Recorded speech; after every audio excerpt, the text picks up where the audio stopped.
Oh, yeah. Okay, everybody, I'm going to call the regular Prescott City Council meeting to order. It's Monday, May 9th at 6 o'clock. Roll call. Tom? Here. Dar? Here. Pat? Here. Maureen? Here. Bailey? Here. And I haven't heard from John yet. So could we all please stand and have the Pledge of Allegiance? Pledge Allegiance to the flag of the United States of America and to the republic for which it stands, one nation, under God, indivisible, with liberty and justice for all. All right, thank you. Okay, next item is public comments. Anybody has any comments on any issue that is related to the agenda? They can bring it up now. I don't see anybody, so we'll go to the consent agenda.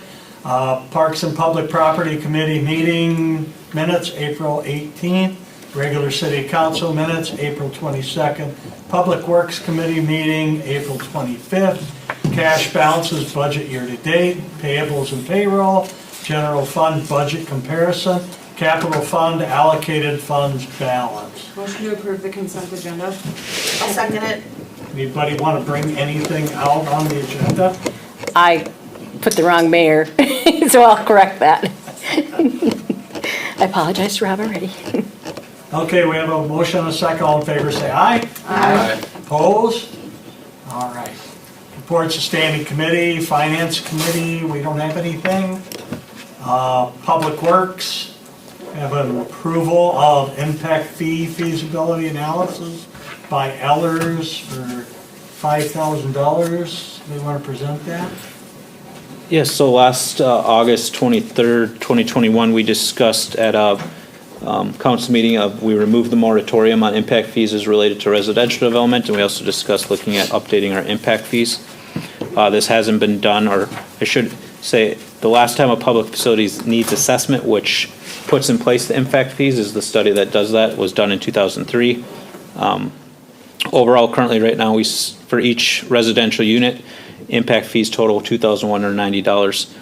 So the next step in terms of looking at revising those impact fees and updating them would be to do an impact fee feasibility analysis. Ellers has put that together for us. This will also additionally help us as we're looking to implement our capital improvement plan for the next 7 years. So we're looking at major projects with this. So Ellers is quoting at $5,500, and just to be clear, this would be the first phase. So at first they're looking at all the items in terms of what we would be looking at, determining if they qualify. And from that, the qualifying list that they develop from this, they come up with a phase 2 process that actually puts together the new public facility needs assessment study, which would then set those actual impact fees, whether they go up or down, or if there's new ones or ones are taken away. That would be the second phase. So with that, I'll turn that over to council for comments and questions. I think this is definitely necessary and that we need to go back and review this and get an accurate idea of what we need to be charging. So I guess I would make the motion to approve the impact fee feasibility analysis for $5,500, not to exceed. I'll second it. Okay, we have a motion and a second to approve the $5,500 for Ellers to do an impact feasibility analysis. Any discussion on the motion? If not, all in favor say aye. Aye. Opposed? All right. Next Public Works meeting is Monday, June 27th at 5 o'clock. Planning Commission, there's Resolution 1222 to approve site plan for the construction of self-storage facility at 1045 Orrin Road. So this is thank you, Mayor. This is a 3.85 acre site between Dollar General and the Learning Center along Orrin Road. Ben Thone, who currently owns this piece of property, is proposing developing a storage facility there, which would add 7 buildings. The main one fronting Orrin Road would be the largest at 21,000 square feet. It would be climate-controlled building. This went before Planning Commission at the May 2nd meeting, and it was passed unanimously with no issues. There are a number of items that we are putting conditions on for approval that what's in the resolution. Most of them are pretty standard things in terms of like cleaning the road, if there's any construction debris, making sure that the lighting does not exceed 3 feet candle at property line. Nothing excessively different with this than other projects. Ben is here along with their engineer, Todd Olin, if you have questions as well. Other than that, I can answer questions, and I'll turn it over to council for comments or questions. Can we talk about the planning commission about the water retention pond being? So there are, yes, so there are two comments or two items that need to be resolved still. One of them had to do with the Dollar General and the path, to deal with the 100-year water level, which Todd's engineering firm actually sent us over revised plans today, so we just have to send them over to City Corp to look at them. And then the only other item, we just have to get the draft of the stormwater maintenance agreement is in your packet, but we do have to just get a couple of things resolved between us, which we're working on currently. So once that is signed, then assuming if it passes tonight, they would be able to begin grading and go for a building permit. I think it'd be nice to put something there. I mean, it's all that junk dirt that's there right now. Yeah. And I mean, they tried to do other things. I'd love to see something different than storage, but Yeah. I don't I'd think definitely like to see something different than storage, but it's very, appeasing to the eye. So I mean, I appreciate that. I do worry about the stormwater there. And then as far as the fencing in the very back, I guess I was sort of questioning that type of fencing. It was just, black mesh barbed wire. So I'm not sure how that would affect the people that live behind there depending on the lighting. I might want to take a look and see if there's something different than that fencing, just to discuss it. I watched the planning commission meeting twice, and I know Cedar made a proposal about the rainwater in particular, and it was basically just, am I correct in saying this? The pond was just to be a little deeper, and that would bring you within the 100-year limits. Should do it, Okay, but I think we have new plans we haven't seen yet, so we'll have to take a look.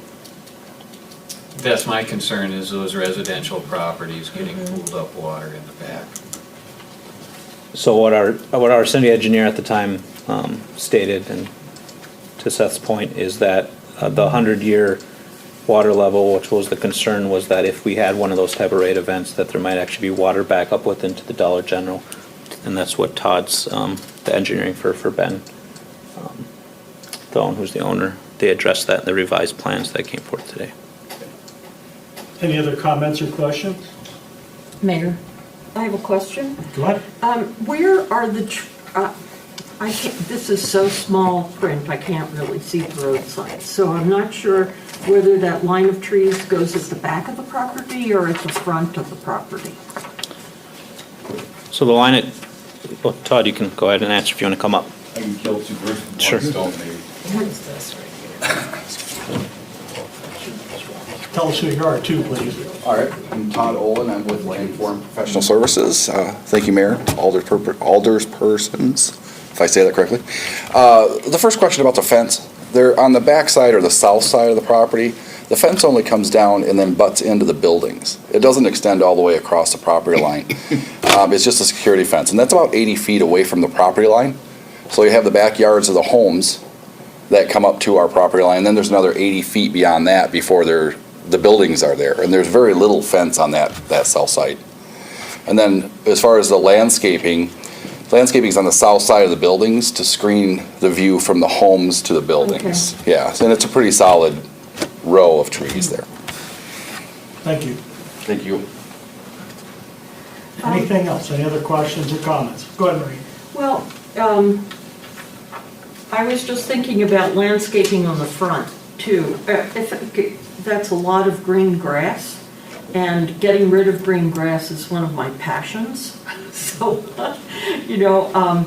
but there are, especially if you're going to be using pesticides on that to keep it green and to keep it weed-free, So I wonder if you could just, over time, perhaps think of it some way to enhance the landscaping there to be a little more eco-friendly. Certainly. Yeah, we can look at alternatives. Anything else?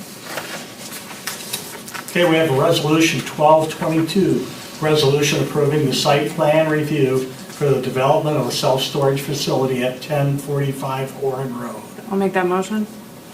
I'll second that motion. Okay, do I have any discussion on the motion? Not all in favor, say aye. Aye. Opposed? All right, motion carried. Thank you. Okay, the next item is McGee Park. A is a resolution 1322 to approve a certified survey map combining 4 lots, including Outlot 2 of McGee and Henniker Second Edition, part of Certified Survey Map Volume 3, page 15, document 315094, and part of Outlot 1 of Alva Fowler's Edition into 1 lot to be known as Irwin McGee Memorial Park. I would make the motion to approve resolution 13-22 for the certified survey map, and then also approve resolution 14-22. I'll second that motion. Okay, we have a motion and a second to approve resolution 13-22 and 14-22. Are there any discussion on the motion? If not, all in favor say aye. Aye. Opposed? All right. Next meeting for Planning Commission is Monday, June 6th at 6 o'clock. Parks and Public Property, next meeting Monday, May 16th at 5. Nothing for license.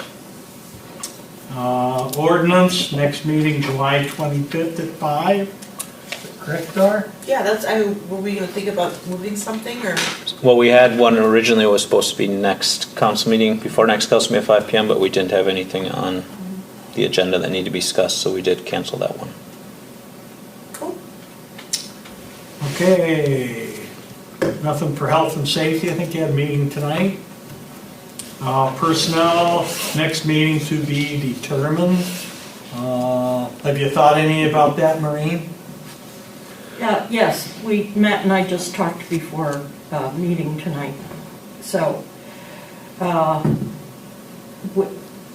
going to reach out to our HR consultant who did the work on our employee handbook, and we're going to have once I get in contact with him, we're going to have a specific meeting just dedicated to discussing the updates to the employee handbook that has been proposed by our HR consultant that we hired. and you're moving ahead with the survey of staff. Correct. Yeah.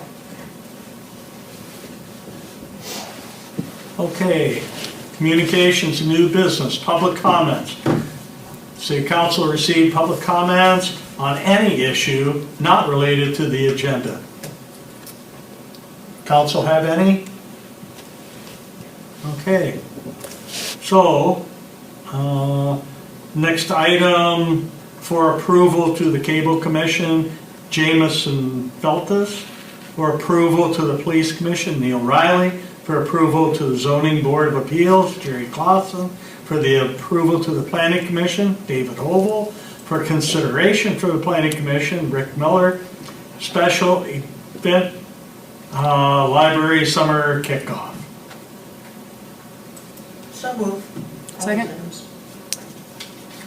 We have a motion and a second. Do I have any comments on the motion?